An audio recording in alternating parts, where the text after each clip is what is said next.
Olá, querido aluno, seja muito bem-vindo de volta ao nosso curso. Eu sou o professor Getúlio Cardoso e nessa oportunidade nós vamos dar prosseguimento ao nosso curso de Teologia, onde nós estamos estudando a matéria homilética. E hoje, na nossa segunda aula, nós vamos estudar aqui a exegese e a hermenêutica e como aplicar a exegese e a hermenêutica dentro do nosso sermão, dentro da preparação da nossa pregação. Lembrando que essa é a segunda aula, nós tivemos já a nossa primeira aula, que foi dividida em 2 vídeos porque estava muito grande.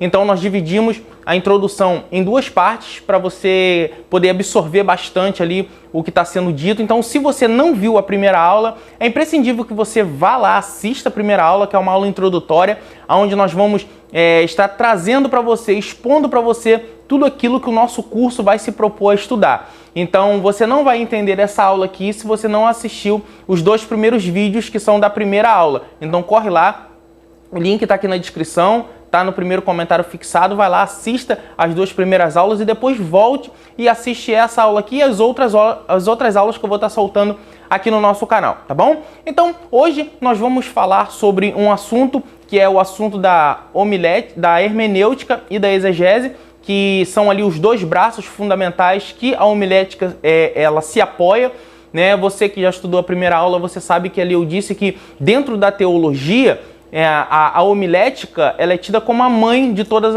as matérias, porque sem a homilética, nenhuma das outras matérias elas são explicadas, são pregadas, são ensinadas. Então a homilética ela é fundamental e todo pregador deve dominar a arte de pregar, e a arte de pregar você só aprende com o estudo da homilética dentro da teologia. Então hoje nós não vamos trazer a etimologia da palavra, porque isso eu já coloquei no primeiro vídeo, né? Você já sabe o que significa exegese, o que significa hermenêutica, teologia, homilética, enfim. Você sabe tudo isso. Se não sabe, reassista o primeiro vídeo. A apostila também está explicando tudo isso, né? Então já temos a segunda apostila também, já está lá no grupo. Se você não faz parte do nosso grupo, já clica no link que está aqui também na descrição, que você vai ser direcionado ao nosso grupo e peça lá a sua apostila, ok? Então, vamos dar início a essa nossa segunda aula. Pegue aí a sua apostila, se você já imprimiu, se você tem ela em PDF, pegue aí. Nós vamos estar estudando a nossa apostila número 2, pegue a sua apostila número 2,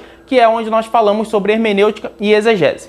Como usar de fato a hermenêutica e a exegese na preparação do nosso sermão? Então, se você está aí com a sua apostila, você sabe que eu deixei aí para você a parábola do rico e o Lázaro, que será a nossa base para estudarmos nessa segunda aula, onde ali eu dei como um exemplo essa parábola, porque alguns teólogos dentro da academia têm uma discussão entre se essa parábola realmente é uma parábola ou se Jesus contou uma história real, visto que Jesus não explicou essa parábola e as demais parábolas Jesus explicava. Isso quem defende que é uma parábola, que é uma história real. E tem outros que dizem que ela é uma parábola, uma história real, não é uma parábola, ou seja, é uma história real, porque Jesus dá nome a personagens, né? Então você vê que dentro da parábola do rico e o Lázaro, você tem ali o Lázaro, que é um nome próprio, Moisés, Abraão. Então, quem defende dizendo o seguinte: olha, Jesus não estava falando uma parábola, porque dentro das suas parábolas, Jesus não dava nome próprio.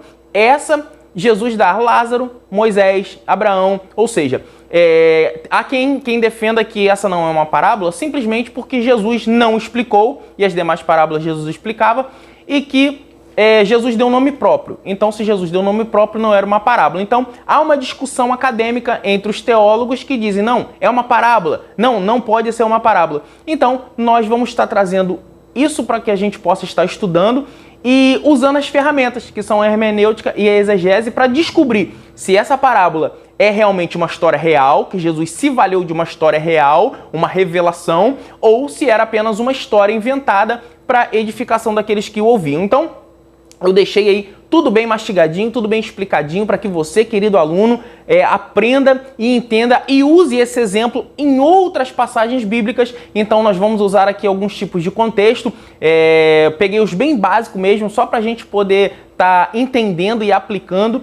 Então, no decorrer dessa aula, a gente vai poder aplicar nessa mensagem tudo aquilo que a gente vai poder fazer em outros textos bíblicos. Então, em Lucas 16, a gente tem esse exemplo, mas você pode fazer isso em outros lugares. Então, é apenas um exemplo para que você possa entender. Mas antes da gente dar prosseguimento, irmãos, me ajudem. Nós estamos aqui fazendo um conteúdo gratuito, com todo amor e carinho para o crescimento do reino de Deus. Então, eu peço a você que simplesmente, irmãos, curta esse vídeo aqui, deixe um comentário, compartilhe esse vídeo para que outras pessoas também possam estar assistindo. Isso impulsiona o canal, isso ajuda que o canal cresça. Então, assim como você está crescendo em graça e conhecimento, mande esse vídeo para que outras pessoas também cresçam, tá bom? Então, vamos lá ao conteúdo desse vídeo. Aí na sua apostila, eu deixei escrito assim, olha, como usar a hermenêutica e a exegese. Vou olhar para cá porque o meu computador está aqui, então vou olhar bastante para cá.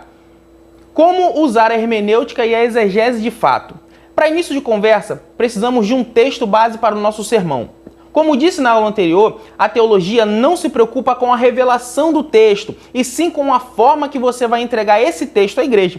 Então vamos usar um texto aqui de forma ilustrativa e apenas para fins didáticos. Suponhamos que Deus te deu uma revelação para pregar na parábola do rico e Lázaro, Lucas 16. Como você montaria essa pregação? Saberia explicar o porquê os cães lambiam as feridas de Lázaro? Saberia explicar o motivo de Abraão dizer, lá tem Moisés e os profetas? Então aqui a gente vai começar a pôr em prática aquilo que eu ensinei na primeira aula. Lembra que eu falei que nós devemos fazer perguntas ao texto, perguntar o texto, o que o texto quer dizer, e assim nós mesmos vamos perguntar e vamos buscar a resposta.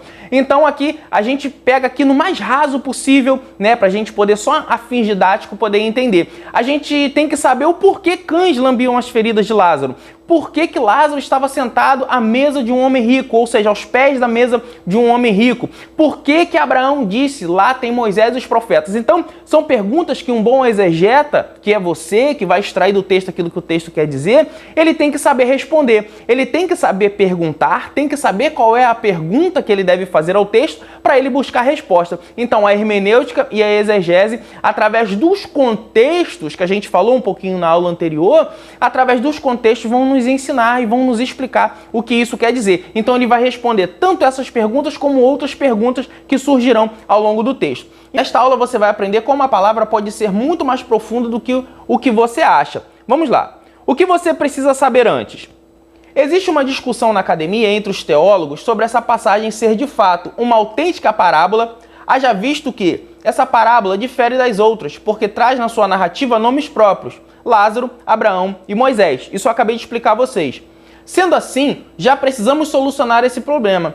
Temos que estudar o texto e ficar de um lado, ou seja, não levar ao púlpito polêmicas, como já disse na primeira aula. Precisamos estudar agora toda a perícope e sanar essa dúvida. De fato, é ou não é uma parábola? Jesus contou uma história real? Só estou trazendo essa polêmica aqui porque estamos em sala de aula. Se eu estivesse no púlpito, jamais traria isso e deixaria no ar. Lembre-se que se você for usar isso apenas como uma introdução, você precisa já ter um lado para explicar à igreja. Sim, é uma parábola, ou não, isso não é uma parábola. Isso aqui é interessante, que eu deixei aqui para que você pudesse entender, é que é o seguinte, a gente não pode levar ao púlpito polêmicas, como por exemplo, igreja, eu não sei se é uma parábola ou é uma história real, mas eu vou pregar... Não, você já tem que ter firmeza e clareza, você tem que ter um lado. Toda teologia em si, ela nunca vai ter uma concordância geral entre todos os teólogos, tá bom? Então, por exemplo, tem teólogos que acreditam que o dízimo é para a igreja, tem teólogos como eu que não acreditam que o dízimo é para a igreja, mas isso é uma discussão teológica, nós vamos sentar e discutir teologia, ok? Tem os arminianos e tem os calvinistas. Os arminianos acreditam no livre-arbítrio. Os calvinistas não acreditam no livre-arbítrio. Eles acreditam numa eleição, uma vez salvo, salvo para sempre. Tem pessoas que nasceram para ser salvos. Outros acreditam que não, a salvação ela é alcançada. Os arminianos pensam de um jeito, os calvinistas pensam de outro. Eu não posso jamais criar essa polêmica na igreja. Eu não posso jamais trazer uma polêmica para o altar, porque os espectadores que estão ali nos ouvindo, as pessoas que estão nos assistindo, elas querem de fato uma coisa sucinta e uma coisa que seja uma coisa verídica. Ou seja, eu estou dizendo que é ou eu estou dizendo que não é. eu jamais posso trazer para dentro da nossa pregação, dentro do sermão, uma dúvida. Eu tenho que ter sempre certeza do que eu estou falando. Então, não é uma parábola, é uma história real. Então, eu vou pregar como se fosse uma história real. Ou eu acredito que sim, é uma parábola. Eu vou trazer como parábola. Isso é só um exemplo para que você possa estar entendendo. Você não pode levar para o púlpito polêmicas, jamais. Você não pode deixar um burburinho no meio da igreja, onde as pessoas, um vai pensar que é, outro vai pensar que não é, isso causa uma confusão. Então você não está ali para trazer confusão, você está ali para trazer solução. O pregador, ele vem para trazer solução. Então, se você acredita que Jesus vai voltar antes da tribulação, então você pregue isso. Se você acredita que Jesus vai voltar no meio da tribulação, você pregue isso. Se você acredita que Jesus vai voltar após a tribulação, então você pregue isso. Ou seja, você não pode chegar e falar, irmão, talvez Jesus volte na primeira, talvez Jesus volte no meio, talvez Jesus volte por último. Não. Seja sempre uma pessoa que vai trazer a mensagem para a igreja, que a igreja vai entender que o que você está passando ali é uma coisa que você sabe do que você está falando e você tem um lado, ok? Por mais que você seja calvinista ou você seja arminiano, você tem que ser aquilo e trazer para a igreja aquilo que você realmente é. Então, jamais traga polêmicas, tá? Suba ao púlpito com certeza se é uma parábola ou se não é uma parábola, ok? Vamos lá. Os contextos e como usá-los. Bem, munido dessa polêmica, vamos agora às ferramentas teológicas que possam nos ajudar a solucionar essa problemática. Um bom exegeta sempre está ligado aos contextos, pois são eles que vão clarear a escuridão das dúvidas nos textos ou nos contextos. Na aula passada, nós tivemos nosso primeiro contato com a hermenêutica e com a exegese. Isso abriu nossas mentes para o contexto. Vimos parcialmente alguns deles. Hoje falaremos de 3 em específicos, que são o contexto cultural, o contexto histórico e o contexto linguístico. Então, na aula passada, nós tivemos ali, tá até escrito na sua apostila, contexto imediato, contexto direto, eu coloquei contexto remoto, esses 3 contextos aqui. Então, para nós elucidarmos essa problemática aqui, nós não precisamos recorrer a tantos contextos. Apenas esses 3 aqui, eles vão nos explicar o que essa parábola quer nos dizer, ou é uma história real ou é uma parábola. Nós vamos jogar esse texto e dentro do contexto cultural nós vamos saber a cultura do lugar, como era ali o ambiente, se era judaico, se era gentio, se era... Entendeu? O contexto histórico, que era o que conta a história daquele lugar. Se conta a história tanto da época que foi passada, se é uma história real, quanto da época que está sendo contada. Ou seja, isso foi antes de Jesus. Então, se Jesus está contando uma história real e ele está contando algo que foi de uma cultura anterior a ele para uma cultura nova, que é a cultura a qual ele está falando. Estamos hoje nos valendo de uma cultura antiga. Então, é uma cultura, se for uma história real, é uma cultura anterior a Jesus, que Jesus está contando para uma cultura dele ali, uma história dele, e está trazendo para a nossa cultura a história. Ou seja, são 3 períodos da história, se isso for realmente uma história que aconteceu, algo que realmente aconteceu. Então nós temos a cultura antes de Jesus, a cultura nos tempos de Jesus e a nossa cultura hoje. Ou seja, nós vamos ler, interpretar e aplicar. Mas calma aí que isso vai clarear um pouquinho na sua mente. E temos também o contexto linguístico. Nós, como eu já expliquei, a Bíblia ela não foi escrita na nossa língua. A Bíblia ela foi escrita em hebraico, partes em aramaico e todo o Novo Testamento em grego. Mas só para que você saiba, também existe uma versão do Novo Testamento em aramaico. Essa versão é chamada Peshitta. Só a nível de conhecimento, mesmo parêntese aqui, para que você, como um bom aluno, um bom exegeta, um bom estudioso da palavra, você também saiba que existe um Novo Testamento completo escrito em aramaico. E aí muda muita coisa. Tem alguns teólogos que dizem que realmente o Novo Testamento foi escrito em aramaico e o grego é uma coisa que foi introduzido pela Igreja Católica. Vale a pena você depois aí correr atrás para poder ler um pouquinho aí sobre esse assunto, mas é só a nível de conhecimento mesmo. Então nós entendemos que também existe o contexto linguístico, ok? Então a gente vai ter que entender um pouquinho ali de como foi falado no original, como foi escrito ali nos autógrafos, né? E autógrafo não é só assinatura de famoso, né? Autógrafos são os primeiros escritos, né? O original, que se perdeu, mas nós temos aí as cópias das cópias das cópias.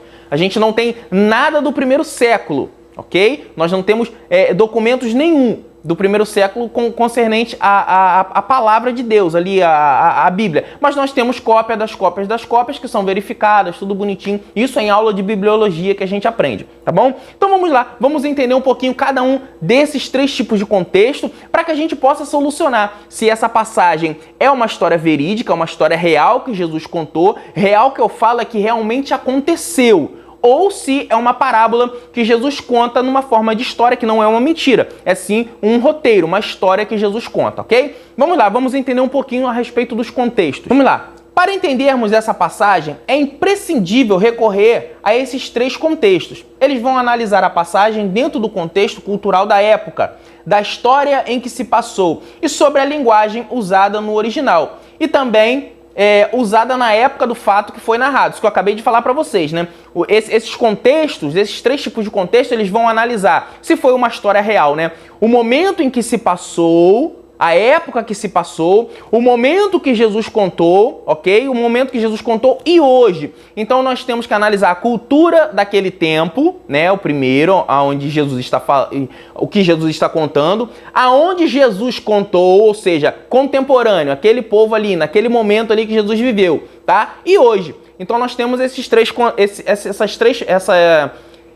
problemáticas para ser resolvida. Esses três contextos dentro da época em que aconteceu, se isso foi uma história real, esses três contextos na época que Jesus contou e esses três contextos aplicados a hoje, ok? Então vamos primeiro analisar o contexto cultural.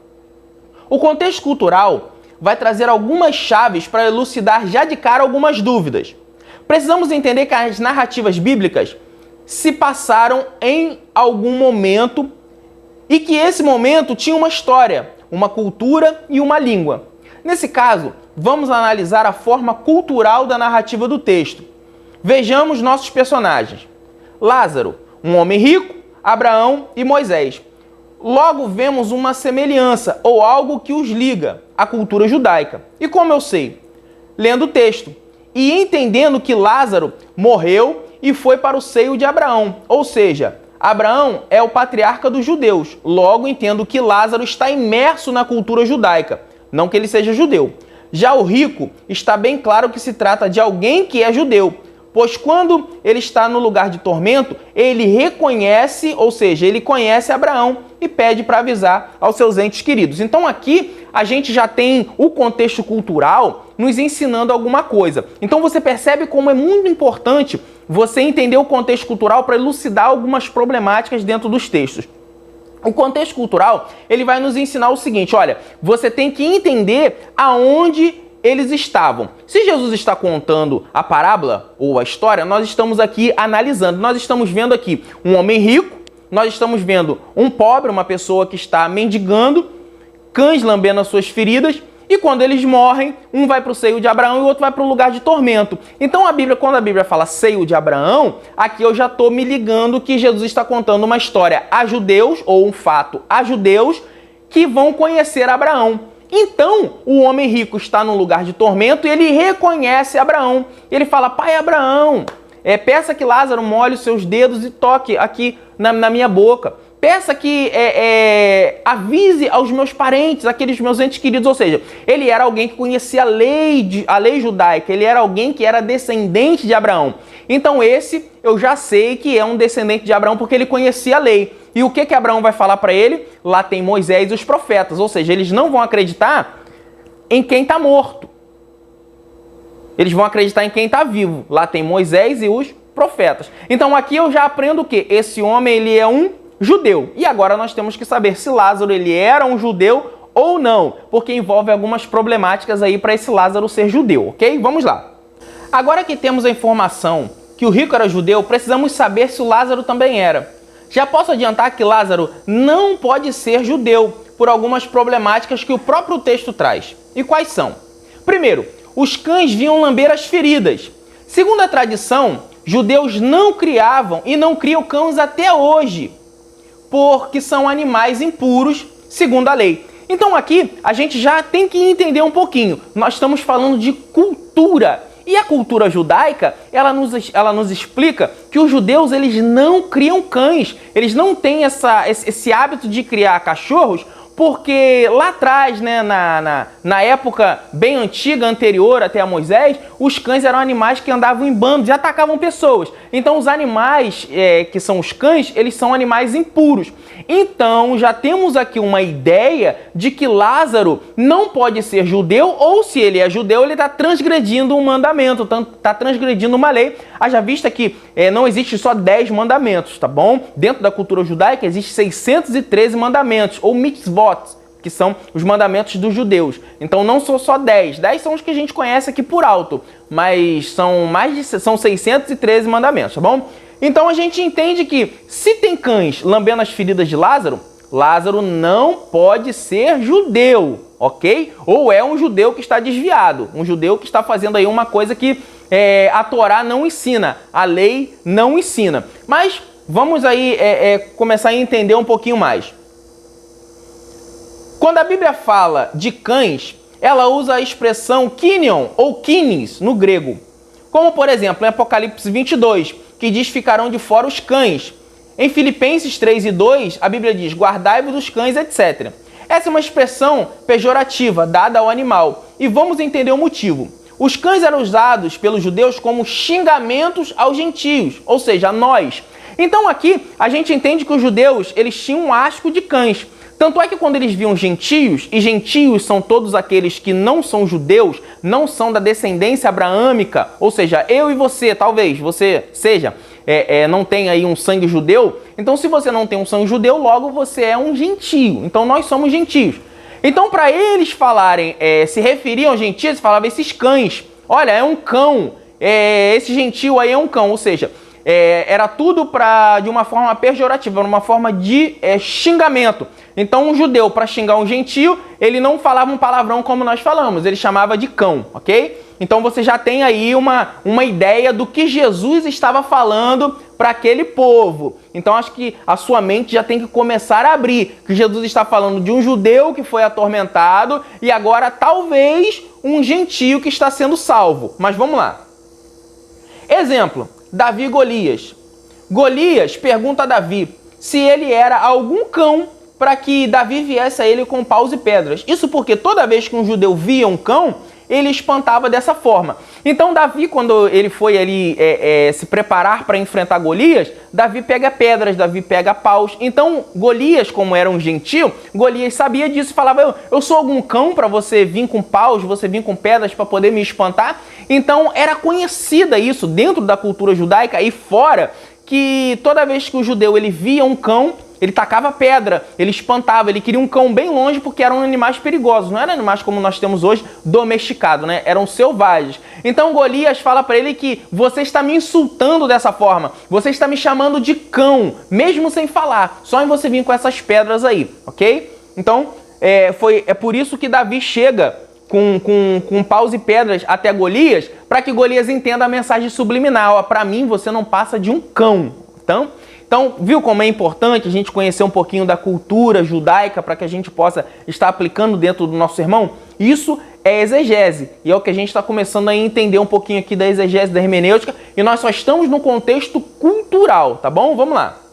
Outra coisa que o contexto cultural nos apresenta, que os cães eram tidos como animais impuros, porque era usado em ritual de deuses estranhos, onde eram ensinados a lamber feridas como forma de cura. Também eram animais que andavam em bando, comiam cadáveres. E eu fiz até uma piadinha que Jezabel que o diga. Então, a gente aprende aqui, através do contexto cultural, que os cães, lá no período de Moisés, ou um pouquinho anterior, eles eram domesticados ali de uma forma um pouco mais rústica e eram ensinados a lamber feridas como forma curativa, a cultos a deuses estranhos. Então a pessoa ia lá, era lambida pelos cães, as suas feridas, e eram curadas através aí do poder dos deuses que dava aqueles cães. Então por isso os judeus também tinham um asco, porque era uma coisa idólatra. Então agora a gente está vendo aqui um judeu assentado numa mesa abastada e uma pessoa que está sentado no chão comendo daquilo que caía da mesa do rico,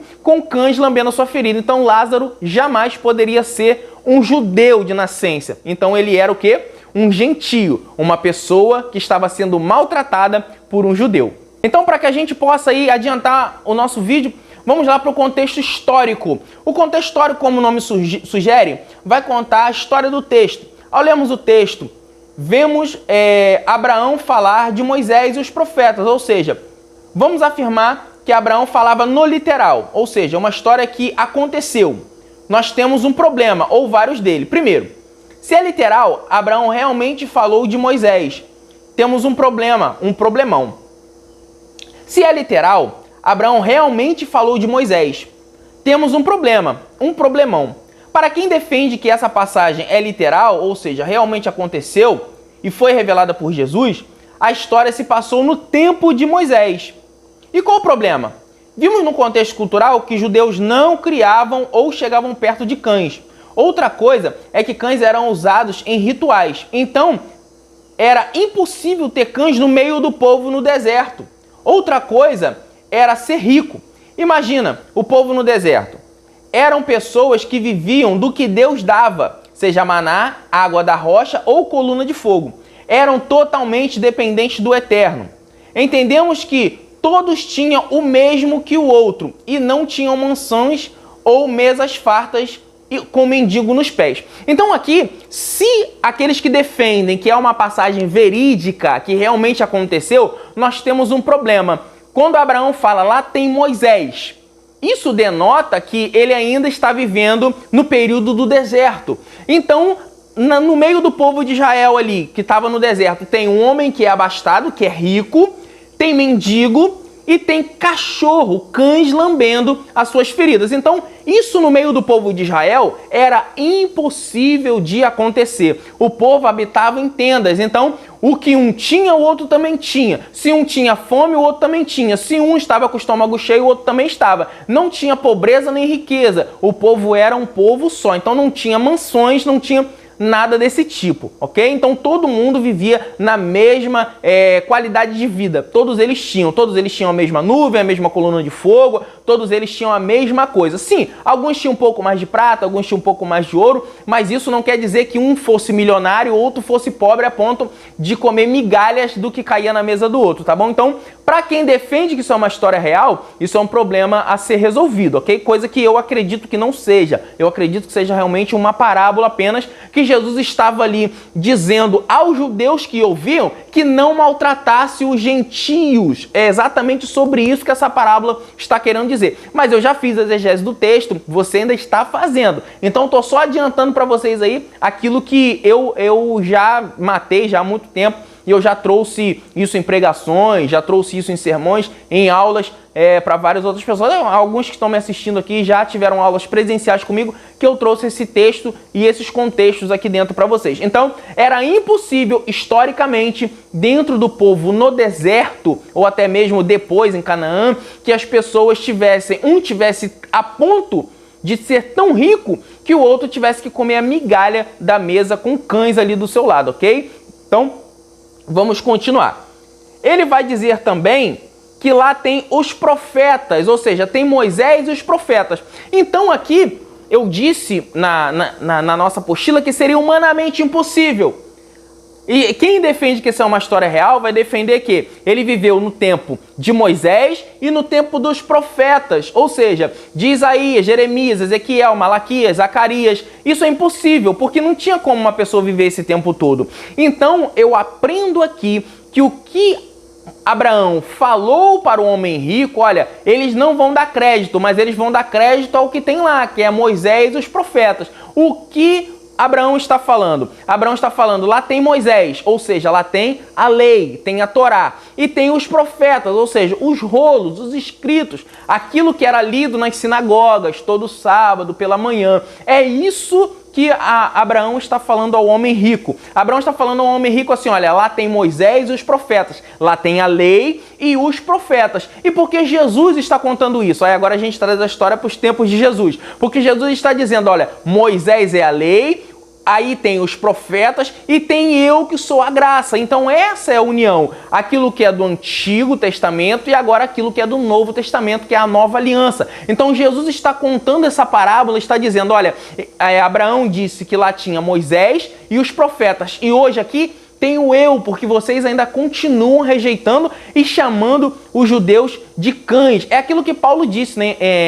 Em Coríntios capítulo 3, 2 Coríntios capítulo 3, que o véu ainda está posto no rosto deles. Se você falar com um judeu que é ortodoxo, que não acredita que Jesus é o Messias, ele acredita piamente que nós gentios não somos escolhidos de Deus. Quem é escolhido de Deus é o povo de Abraão, é o povo das 12 tribos.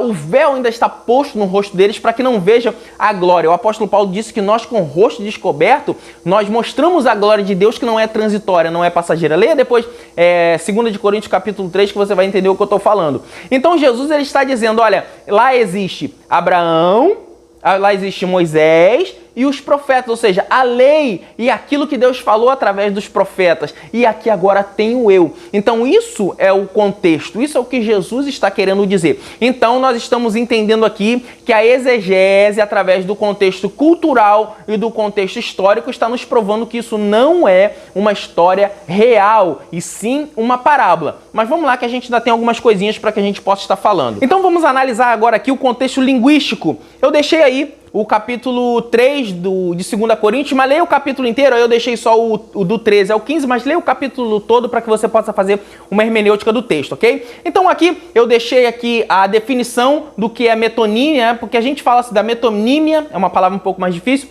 porque quando a gente fala assim, ó, lá tem Moisés. Quando eu falo Moisés, eu falo a lei.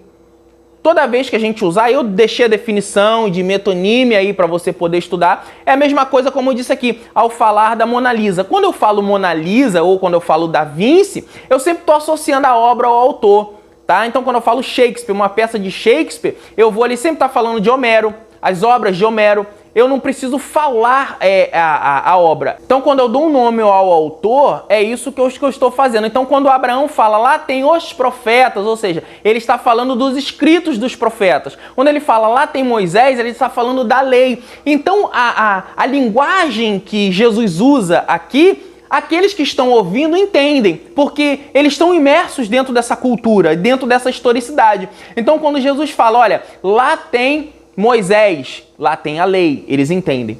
Quando Jesus fala, lá tem os profetas, os escritos, eles entendem. Então, quem está ouvindo ali sabe que judeu não criava cachorro. Quem está ouvindo ali sabe que isso era impossível de ter acontecido no deserto. Quem está ouvindo ali conhece isso tudo. Então, eles entendem que Jesus está falando de quê? De um judeu de coração duro, deles, e um gentio que é maldito, segundo eles, que é um cão, que é uma pessoa que não presta. Então é uma pessoa idólatra, uma pessoa que está vivendo uma vida dissoluta, mas que está, ao invés de ser ajudado pelo judeu, que é aquele que conhece a lei, que a lei diz, amarás o teu próximo como a ti mesmo, essa pessoa, ao invés de estar ajudando, o que ela está fazendo? Ela está maltratando. Ao invés dela pegar e dar um prato de comida, ela está jogando da mesa aquilo que ela não quer mais.